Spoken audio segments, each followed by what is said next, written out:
Salut tout le monde, j'espère que vous allez bien. Aujourd'hui, on va parler d'un sujet un petit peu différent de ce qu'on a l'habitude d'aborder sur la chaîne, puisqu'on va parler de la douleur. Donc la douleur, c'est un sujet qui me tient à cœur, sur lequel je voulais intervenir depuis un certain temps, puisque pour ceux qui ne le savent pas, en parallèle de ma carte d'éducateur sportif et donc de mon métier de coach sportif, je suis également enseignant en activité physique adaptée, et donc j'ai les prérogatives et j'ai appris à connaître et à, on va dire, travailler avec des personnes douloureuse quotidiennement. Pourquoi cette vidéo? Eh bien, on sait à l'heure actuelle que si on comprend les mécanismes sous-jacents de la douleur et qu'on en connaît globalement les grandes lignes, on est capable de mieux la gérer et de mieux l'appréhender lorsqu'on y est confronté. Comme nous allons le voir au travers de cette vidéo, la douleur est quelque chose de complexe, donc elle ne remplace en rien une consultation chez un professionnel de santé, et si vous sentez que votre douleur persiste ou mérite d'être aidée, n'hésitez surtout pas à consulter un professionnel de santé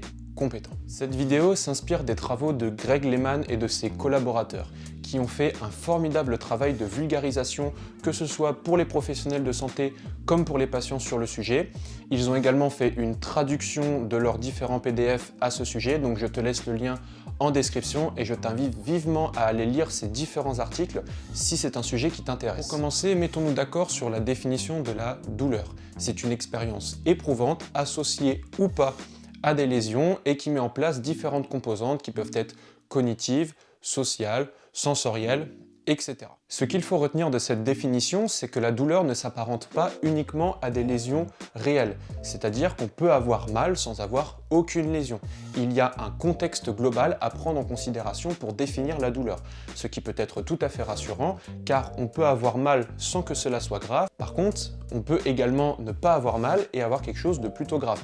Je vais vous donner un exemple tout bête, mais l'hypertension peut être quelque chose de mortel et qui est potentiellement très grave, et pourtant, il n'y a pas de signe, il n'y a pas de douleur lorsqu'on souffre d'hypertension. Je vais donner un autre exemple qui est peut-être un petit peu plus parlant pour certains, les fameuses douleurs fantômes. Ce sont des douleurs qui surviennent généralement suite à l'amputation d'un membre, donc la personne a mal au membre sur lequel elle a été amputée, alors qu'en soi, il n'y a pas de tissu, il n'y a pas de danger à proprement parler. La personne a mal sur une zone qui n'existe plus et pourtant la douleur est réelle. D'où l'importance de prendre un contexte global lorsqu'on s'intéresse à la douleur. Donc la douleur peut être influencée par énormément de facteurs. Ça peut être les croyances, les expériences passées, l'environnement social, l'environnement psychologique et non pas uniquement l'état biologique, on va dire, d'un tissu, une lésion, une plaie, etc. Tout cela, c'est ce qu'on appelle l'environnement biopsychosocial, qui regroupe les éléments biologiques de la personne, les éléments psychologiques et les éléments sociaux de la personne. Donc, je vais vous donner un autre exemple. Si par exemple vous allez voir un professionnel de santé, que vous avez mal quelque part et que vous n'avez pas eu de traumatisme antérieur qui pourrait expliquer celui-ci, un bon professionnel de santé ne peut pas vous dire qu'il connaît la cause exacte de la douleur. Il peut connaître des mécanismes qui vont plus ou moins les influencer, comme par exemple le fait de se sentir bien dans la tête ou pas, le fait d'avoir des bonnes relations sociales ou pas. Tous ces éléments-là sont à prendre en considération, mais si un professionnel de santé vous dit « vous avez mal parce que vous faites ça, vous avez mal parce que vous vous penchez, vous avez mal à cause de votre travail », malheureusement, votre professionnel de santé n'est pas à jour sur les mécanismes qui permettent d'expliquer et de comprendre la douleur. Je vais reprendre un autre exemple malheureusement trop fréquent lorsqu'on consulte certains professionnels de santé, c'est qu'ils disent que la douleur est dans la tête. À ces personnes-là, je leur répondrai que la douleur vient tout le temps de la tête. C'est-à-dire que le cerveau va traiter les informations qui lui sont perçues et en fonction de cet environnement et des informations qu'il reçoit, donc un environnement global qui prend la sphère biopsychosociale, il va émettre qu'il y a un danger ou pas pour la personne et donc envoyer une information douloureuse. Donc aux personnes qui disent que la douleur c'est dans la tête, j'ai envie de leur dire encore heureux, sinon c'est que vous n'êtes pas humain. Et le problème à dire ça, c'est que le patient se sent, on va dire, désarçonné et qu'il n'a pas de possibilité ou de solution devant lui pour pouvoir gérer cette douleur. Donc c'est une très mauvaise communication. Effectivement, la douleur vient de la tête, mais elle vient systématiquement de la tête et une douleur reste une douleur. Qu'il y ait une lésion ou pas, si vous avez une douleur qui est importante, elle est importante et elle est à prendre en considération dans les deux cas. La chose qui peut fluctuer entre différentes douleurs, c'est le degré de sévérité ou de gravité, on va dire, pour la mise en danger de la personne. Comme je l'ai dit, la douleur ne doit pas être associée à la mise en danger forcément de l'individu, avec l'exemple de l'hypertension, etc. Mais là, je m'éloigne un petit peu des mécanismes qui permettent d'expliquer la douleur. Revenons sur le sujet principal. Alors, les mécanismes de la douleur. Si je devais faire un schéma très simple, sur notre corps, nous avons des capteurs sensibles, on va dire, à différentes informations que l'on appelle des nocicepteurs. Ces nocicepteurs vont relever le potentiel danger. Si je mets ma main sur une plaque chauffante, les nocicepteurs vont envoyer une information douloureuse au cerveau pour dire « attention, il y a danger, il faut que tu retires ta main ». C'est très schématique, mais ça se passe comme ça. Donc, il y a les nocicepteurs qui vont envoyer l'information nerveuse qui va remonter par la moelle épinière. La moelle épinière, c'est une structure nerveuse que vous avez tout le long de votre colonne vertébrale. Cette moelle épinière va avoir un effet d'amplification et une fois que cette information est envoyée jusqu'au cerveau, le cerveau, en fonction de son environnement et de tout ce background qu'il a eu précédemment, va traiter et va dire si oui ou non il y a danger en exprimant un message douloureux. Donc, par exemple, si vous vous êtes cassé le nez quand vous étiez petit et que vous avez eu très mal avec cette expérience-là, il est possible que vous soyez plus sensible au niveau du nez parce que le cerveau a retenu qu'il y a eu une expérience antérieure qui a été très désagréable pour vous et donc va plus facilement envoyer un message préventif douloureux. Donc ça, c'est, on va dire, le fonctionnement basique de la douleur. Mais comme je l'ai dit, le cerveau cherche toujours à vous protéger et à analyser la situation en fonction du danger. Par exemple, si vous faites une chute en vélo et qu'il y a de la circulation autour de vous, vous allez avoir un pic d'adrénaline et d'autres hormones lorsque vous chutez. Vous pouvez vous casser le tibia, mais votre corps est capable d'inhiber l'information douloureuse pour que vous soyez en capacité de marcher et de vous éloigner du danger. Donc ça montre toute, on va dire, la capacité de l'organisme à s'adapter et à juger en fonction de son environnement. Je ne sais pas si certaines personnes arrivent à me suivre pour comprendre mon schéma de pensée, mais quand je dis que le cerveau interprète en fonction du danger, on en vient à quelque chose qui est un fardeau pour les professionnels de santé comme pour les patients, qui est les croyances, notamment la kinésiophobie lorsqu'on parle de douleur autour du sportif. La kinésiophobie, qu'est-ce que c'est? C'est tout simplement la peur de se blesser en bougeant. On va dire c'est la peur du mouvement de façon générale. Pourquoi est-ce que c'est grave? Imaginons, vous avez eu une expérience douloureuse avec un exercice de musculation. Vous vous êtes fait mal en faisant du soulevé de terre. Qu'est-ce que votre corps va faire inconsciemment? Il va associer le soulevé de terre à quelque chose de néfaste et de dangereux pour vous, alors que le soulevé de terre permet de renforcer les muscles du dos et de globalement préparer le corps aux efforts du quotidien. Si vous avez eu cette mauvaise expérience, le corps peut malheureusement, avec la kinésiophobie qui est associée, envoyer un message douloureux lorsque vous faites du soulevé de terre, alors que cet exercice n'a aucun danger pour votre organisme s'il est bien exécuté, etc. C'est un petit peu comme les personnes, donc c'est un sujet qui fait débat en ce moment, c'est pour ça que je rebondis là-dessus, les personnes qui ont peur d'arrondir le dos, qui ont peur de se pencher, qui ont une approche, on va dire, très vieille de la posturologie, qui disent « Oh là là, quand je me lève le matin, faut surtout pas que je me lève avec le dos trop incliné, etc. Quand je me penche, il faut que je garde le dos dans une position neutre. » Ça, c'est catastrophique pour votre santé. Si vous n'avez pas confiance en vous et en votre dos, vous êtes sûr que vous allez avoir des maux de dos. Ce qu'il faut se dire, pour reprendre l'exemple des maux de dos, c'est que c'est quelque chose qui est normal. Vous allez avoir mal au dos dans votre vie, il faut l'accepter, il faut se faire aider si c'est quelque chose qui dure dans le temps, mais il ne faut pas dramatiser et vous culpabiliser en disant « Ah oui, c'est à cause de ça que j'ai eu mal au dos », puisque comme je l'ai dit précédemment, il y a énormément de facteurs qui rentrent en compte dans la douleur. Il faut voir un petit peu comme le fait d'avoir un verre d'eau qui se remplit et qu'au fur et à mesure, vous allez avoir des choses qui vont se cumuler et qui, au bout d'un certain seuil, vont déclencher le message douloureux.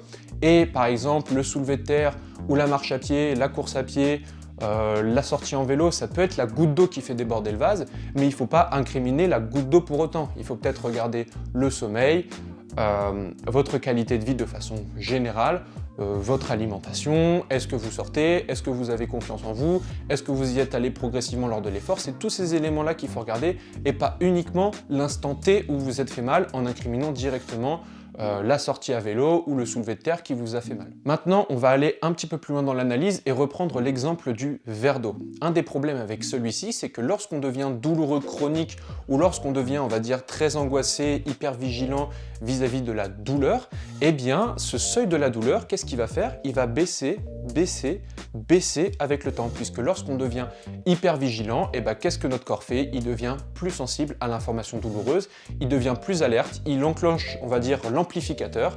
Et là, vous avez toutes les chances de rentrer dans un cercle vicieux, on va dire de la douleur, du déconditionnement, des lombalgies chroniques, etc. Je m'explique. Imaginons votre verre d'eau, c'est un verre de 50 centilitres.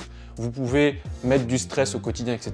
Le verre d'eau se remplit plus ou moins, mais votre corps estime que c'est pas dangereux pour vous, c'est plutôt bien d'ailleurs, donc vous êtes toujours à 25-30 centilitres d'eau. Maintenant, si vous avez une expérience douloureuse et que vous devenez hyper vigilant, eh ben vous allez passer de 50 centilitres à un verre de 40 centilitres. Donc au lieu d'avoir une ou deux expériences douloureuses dans l'année, vous allez en avoir 5-6. En ayant 5-6 expériences douloureuses, vous commencez à devenir hyper vigilant. Vous bougez un petit peu moins parce que vous vous dites « je me suis fait mal en allant courir, en allant truc, donc c'est pas pour moi, je suis trop vieux, mon médecin m'a dit de pas faire ça, en plus il m'a mis un IRM et l'IRM il a vu que j'avais ça, non, il faut pas que je bouge. » Et bien là, vous passez d'un verre de 40 centilitres à un verre de 20 centilitres. Et là, vous allez tomber dans un cercle vicieux qui est très difficile d'en sortir puisque vous allez devenir hypersensible à la douleur. Et ça, malheureusement, il y a certains professionnels de santé qui, comme je l'ai dit au début de la vidéo, vont vous dire « mais vous allez très bien, c'est juste dans votre tête ». Et là, c'est encore pire parce que le patient, il n'a aucune solution, il ne se sent pas aidé par le corps médical et c'est catastrophique. Quelles sont les solutions face à ça? Eh bien, on dit qu'il faut, entre guillemets, reprogrammer, on va dire, le cerveau à la sensibilité à la douleur. Alors, vous allez tous me demander comment est-ce qu'on fait pour reprogrammer, j'utilise les guillemets parce que c'est pas exactement, on va dire, les bons termes, mais c'est pour que tout le monde puisse comprendre. Comment il faut? Eh bien, tout d'abord, il faut regarder cette vidéo, puisqu'en regardant celle-ci, vous allez comprendre les mécanismes de la douleur, et on sait que si on comprend les mécanismes de la douleur, eh bien, on a moins de chances d'être douloureux chronique. En plus de ça, eh ben, il faut changer tous les petits éléments qui, on le sait à l'heure actuelle, peuvent influencer négativement cette douleur pour petit à petit revenir vers un cercle vertueux. Ça peut être s'encadrer de professionnels de santé pour petit à petit remettre le corps en mouvement. L'activité physique, c'est le meilleur moyen, c'est notre meilleur antidouleur naturel qui est durable dans le temps et qui peut nous aider à retrouver un cercle vertueux. Donc, s'informer sur les mécanismes de la douleur, faire de l'activité physique quitte à être encadré par un professionnel de santé, puisqu'au début, l'activité physique peut être pour vous inévitablement douloureuse, et ça mérite d'avoir une pratique qui est encadrée pour ne pas faire pire, on va dire, que bien. Et derrière tout ça, il faut améliorer la qualité de vie. Il faut regarder si par exemple, est-ce que avant d'être douloureux, vous sortiez autant qu'actuellement? Est-ce que vous voyez autant vos amis? Ça, ce sont des choses qui ont un impact important sur la douleur. Et puis, il faut prendre conscience que si vous avez par exemple eu une mauvaise expérience puisqu'on vous a donné un IRM ou vous avez une hernie discale, etc., il faut comprendre que toutes ces choses-là, même si malheureusement c'est prescrit et c'est dit par des professionnels de santé, bien souvent ce sont des personnes qui ne sont pas au fait, on va dire, des dernières informations sur les mécanismes de la douleur et il faut reprendre confiance en son corps. Je m'explique. Un IRM peut vous faire extrêmement mal, au sens propre du terme. Puisque si demain je viens vous faire un IRM et que je vous détecte, on va dire, des anomalies, vous allez associer ça à la douleur et vous allez avoir plus de chances d'être dans un cercle vicieux et de perdre confiance en votre corps. Or, les hernies, l'arthrose, tous ces mécanismes-là, ce sont des mécanismes normaux du vieillissement qu'on ne peut pas associer directement à la douleur, sauf dans certains cas bien spécifiques. En fait, les hernies et tous ces autres mécanismes-là, il faut un peu les voir comme les rides de la peau. On en a tous, on en a de plus en plus en vieillissant, et c'est pas pour autant que ça nous fait mal. Les personnes âgées ont plus d'hernies que les personnes jeunes, elles ne sont pas plus douloureuses pour autant. Il faut vraiment arrêter avec ces notions-là. Et je vais donner un petit exemple qui peut, on va dire, en aider certains à mieux comprendre. Les personnes qui souffrent le plus d'hernie, d'arthrose et on va dire de pathologies dégénératives, ce sont les astronautes, ce sont les nageurs, ce sont les cyclistes, les personnes qui ne sont pas confrontées à des chocs. Et particulièrement pour les astronautes puisqu'ils n'ont même pas de force gravitationnelle, donc ils ne mettent aucune contrainte sur leur structure. Ces personnes-là ont plus de santé que des personnes qui font des sports d'impact et de percussion de manière raisonnée, bien sûr. Quand on parle de sport de haut niveau, là, c'est tout de suite un petit peu différent, puisqu'on va pousser le corps dans ses limites, et des fois, forcément, on peut se blesser, on peut faire un peu trop, mais ça fait partie du jeu, on en a conscience. Mais tout ça pour dire que il faut absolument prendre conscience que votre corps, il est fort et il est fait pour bouger.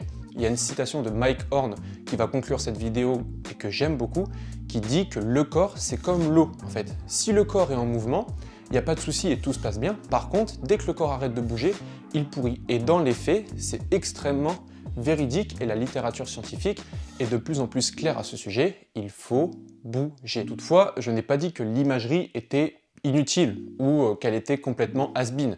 Elle peut servir dans certains cas, mais on sait qu'elle est surprescrite encore aujourd'hui et que malheureusement, elle a souvent des impacts négatifs sur la douleur. Je vais vous donner un petit exemple. Je travaille dans un laboratoire avec un collègue qui fait une expérience qui consiste à faire passer des fausses échographies au niveau de l'épaule à des personnes. Il leur détecte une fausse déchirure au niveau de la coiffe des rotateurs et avant ça, il leur fait un test de douleur. Il leur met une petite plaque chauffante et les patients doivent estimer la douleur. Avant la fausse échographie, par exemple, les patients vont noter la douleur à 4, et après avoir fait la fausse échographie, ils notent tous la douleur beaucoup plus élevée. C'est-à-dire qu'au lieu qu'elle soit à 4 comme elle devrait l'être à la fin de l'expérimentation, puisque c'est toujours la même température sur la plaque, et ben la douleur elle est à 6 ou elle est à 7 sur 10. Et ça, c'est parce que les patients deviennent hyper vigilants et qu'ils perdent directement confiance en eux. Donc vraiment, prenez confiance en vous, entourez-vous de professionnels de santé qui soient compétents et, on va dire, dans l'actualité de ce qu'on sait sur la douleur à l'heure actuelle, et ne perdez pas espoir. La douleur, c'est quelque chose qui est réversible avec le temps, même si elle est ancrée depuis plusieurs années.